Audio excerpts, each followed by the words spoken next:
தலை துண்டாகியும் சிதைக்கப்பட்டும் கிடந்த அதிர்ச்சி. எங்க குலதெய்வத்தை இப்படி பண்ணுனவங்க யார்? கொந்தளிப்பில் பொதுமக்கள்.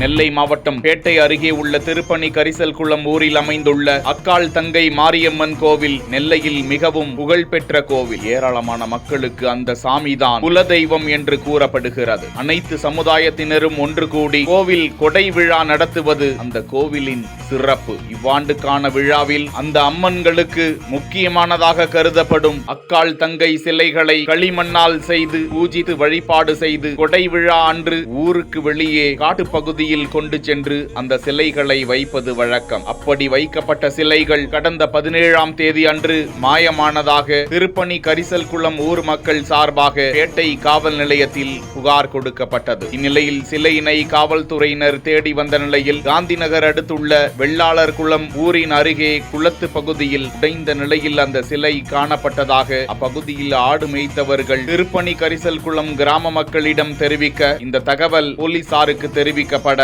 அந்த சிலைகளை மீட்டு அதனை சிதைத்தவர்கள் யார் என விசாரணை மேற்கொண்டு வருகிறார்கள். மீண்டும் கோவிலுக்கு கொண்டு சென்று அந்த சிதைந்த பாகங்கள் சரி செய்யப்பட்டு கோவிலில் வைக்க நடவடிக்கை எடுக்கப்பட்டு வருகிறதா.